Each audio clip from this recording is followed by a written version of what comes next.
Hello students, welcome back. Chapter number 11 प्रत्यावर्ती धारा। ठीक है, लेकर आ गया हूं आपके सामने ऑल्टरनेटिंग करंट। और इसमें आज हम पढ़ने वाले हैं बच्चों एक डेरिवेशन, पहला ही इसमें। ठीक है, जो कि इस चैप्टर में सबसे पहला डेरिवेशन है, शुरुआत इसी से होगी। चुंबकीय क्षेत्र में अपनी अक्ष पर घूमती हुई या अपनी अक्ष के परितः घूमती हुई कुंडली के सिरों पर उत्पन्न विद्युत वाहक बल या प्रत्यावर्ती विभव। ठीक है, ये यहां से फॉर्मूला हमें निकालना है या डेरिवेशन करना है इसका। ये काफी महत्वपूर्ण है बच्चों, आइए देखते हैं। तो इसमें क्या है बच्चों, माना एन फेरों वाली एक कुंडली है। माना एन फेरों वाली क्या एक कुंडली है, और कुंडली का नाम क्या दे दिया, ए बी सी डी। माना एन फेरों वाली कुंडली एक ए बी सी डी है। ठीक है, अच्छा, जो एक समान चुंबकीय क्षेत्र, ठीक है, जो एक समान या समान चुंबकीय क्षेत्र, जो एक समान चुंबकीय क्षेत्र में कोणीय वेग ओमेगा से गति कर रही है। कोणीय वेग यानी ऐसा वेग जिसमें कोण तय होता है। वैसे दूरी तय करते हैं रेखीय वेग में, इसमें कोण तय हो रहा है। तो कोणीय वेग ओमेगा से गति कर रही है। यदि टी सेकंड में यह कुंडली का तल, यदि टी सेकंड में कुंडली का तल चुंबकीय क्षेत्र के साथ थीटा कोण बना लेता है। जैसे ये चुंबकीय क्षेत्र इसके साथ में ऐसी है कुंडली, ठीक है। और जैसे ही कुछ समय मतलब घूम रही है तो समय गुजरेगा, समय के साथ साथ ये ऐसे भी घूमेगी, और घूमेगी तो चुंबकीय क्षेत्र के साथ कोई ना कोई कोण बनाएगी। ठीक है, बना लेती है, बना लेता है। तब भाई थीटा कोण पर झुके हुए तल से गुजरने वाला वैद्युत फ्लक्स, मैं कहूं तब कुंडली के तल से बद्ध, तल से बद्ध चुंबकीय फ्लक्स फाई बी, नीचे लिख देता हूं, फाई बी बराबर बी ए कॉस थीटा।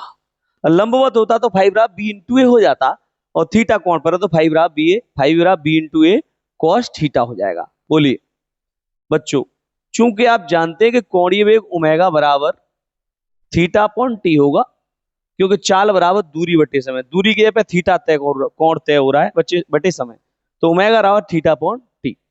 तो या हम चाहें तो यहां से थीटा निकालेंगे तो ओमेगा टी हो जाएगा कि नहीं हो जाएगा।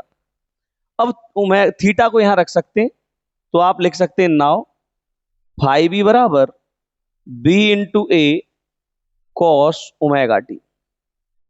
ठीक है, कोई परेशानी इसमें बच्चों। देखिए फाइव रहा बी इंटू ए कॉस ओमेगा टी। अब इस समीकरण का क्या कर दो बच्चों, टी के सापेक्ष अवकलन कर दो। ठीक है, तो यहां पे इसका अवकलन कर देते हैं बच्चों टी के सापेक्ष। तो यहां पे डी अपॉन डी टी, और ये हो जाएगा फाइव बी, ऐसे ही डी अपॉन डी टी, और ये बी इंटू ए कॉस ओमेगा टी। ठीक है, कोई परेशानी इसमें। और देखो बेटा, और आगे बढ़ा दो, D five B upon D T बराबर बराबर बी ए बाहर कर लो, और ये D upon D T cos omega T, cos omega T. बच्चों ये D five B upon D T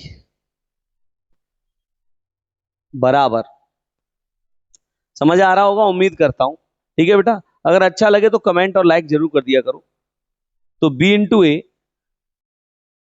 और इसका अवकलन करेंगे तो कॉस ओमेगा टी, यानी कॉस थीटा का अवकलन होता है बच्चों माइनस साइन थीटा, तो हो जाएगा माइनस के साइन ओमेगा टी। अब इस ओमेगा का भी करना पड़ेगा, तो इसका हो जाएगा ओमेगा, ओमेगा टी का जब इस थीटा का इसका अवकलन करेंगे तो आएगा ओमेगा।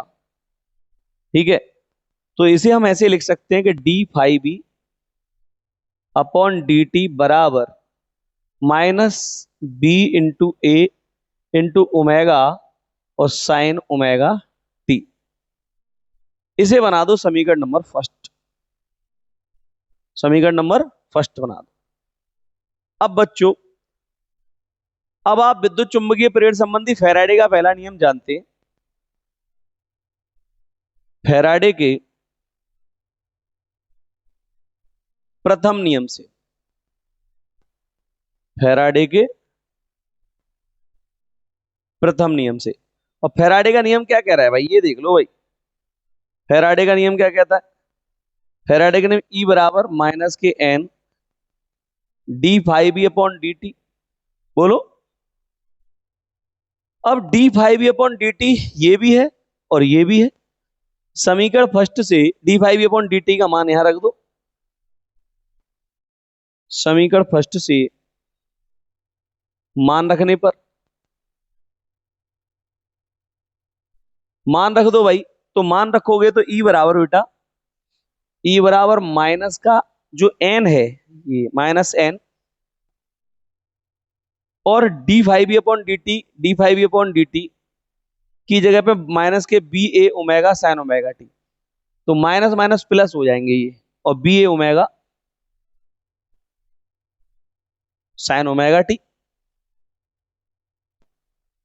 Sine omega t. ठीक है। अच्छा, ये क्या आ गया, ये इक्वेशन आ गई। अब हमें अगर ई का मान अधिकतम चाहिए विद्युत वाहक बल के अधिकतम मान के लिए, यहां लिख देते हैं विद्युत वाहक बल के अधिकतम मान के लिए, अधिकतम मान के लिए, अधिकतम मान के लिए साइन ओमेगा टी का मान, साइन ओमेगा टी का मान एक होना चाहिए, यानी 1 होना चाहिए, है कि नहीं? तो ये 1 होगा ये तब।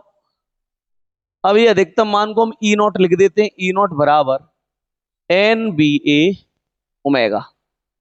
अधिकतम मान क्या हो जाएगा, ई नॉट बराबर N B a omega. N B a omega ये जो लिखा हुआ है, इसकी जगह पे आप चाहें तो इसे ई नॉट को लिख सकते हैं। तो एक इक्वेशन इस तरीके से भी हम बना सकते हैं कि ई बराबर ई नॉट, और यहाँ पे ये ई नॉट आ, इसकी जगह पे ई नॉट आ गया, और ये साइन ओमेगा टी। तात्कालिक समीकरण जैसे निकालते हैं वैसे ही ई बराबर ई नॉट साइन ओमेगा टी, जैसे आई बराबर ई नॉट साइन ओमेगा टी होता है, ऐसे ही ई बराबर ई नॉट साइन ओमेगा टी। उम्मीद करता हूं बच्चों सभी को समझ में आ गया होगा। मुलाकात होगी नेक्स्ट वीडियो में नेक्स्ट टॉपिक के साथ। तब तक देखते रहिए AKS education institute. Thanks for watching. Bye bye, take care.